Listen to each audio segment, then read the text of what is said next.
ஹோசூர்லேயே முதன்முறையாக மறிக்கொழுந்து மைக்ரோகிரீன்ஸ் நம்மளோட 0 ரூபி மைக்ரோகிரீன்ஸ் பேட்ச் 2ஓட ஸ்டூடெண்ட் ஆசமாக வந்து க்ரோ பண்ணிகிட்டு இருக்காங்க. அவங்களோட க்ரோத் பாருங்கள் எவ்வளோ ஆசமாக இருக்குது.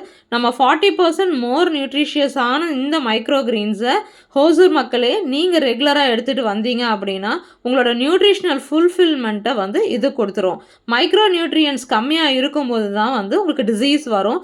அதை ஃபுல்ஃபில் பண்ணணும் அப்படின்னா வாஹில் விலாஸில் ஹோசூரில் இருக்கிற மறிக்கொழுந்து மைக்ரோகிரீன்ஸோ காண்டாக்ட் பண்ணுங்கள். அவங்களோட நம்பர் வந்து நான் இதில் கொடுத்துருக்கேன். டேரெக்டாக காண்டாக்ட் பண்ணி இந்த மைக்ரோகிரீன்ஸை பர்ச்சேஸ் பண்ணி நீங்களும் ஹெல்த்தியாக இருங்க. இதே மாதிரி மைக்ரோகிரீன்ஸை நீங்களும் க்ரோ பண்ணணும், பிஸ்னஸாக எடுத்து பண்ணணும்னு நினச்சிங்கன்னா நம்ம வர Sunday morning 10 to 1 0 Ruby microgreens batch 7 நடக்க இருக்குது. அதில் கலந்துக்கோங்க. நீங்களும் இதே மாதிரி மைக்ரோகிரீன்ஸை க்ரோ பண்ணி பிஸ்னஸாக எடுத்துகிட்டு போய் ஏர்ன் பண்ண பாருங்கள். மைக்ரோகிரீன்ஸ் க்ரோயிங் அப்படின்னா 0 ரூபி மைக்ரோகிரீன்ஸ் க்ரோயிங் தான். சாராஸ் மைக்ரோகிரீன்ஸை காண்டாக்ட் பண்ணி பிஸ்னஸை ஸ்டார்ட் பண்ணுங்கள்.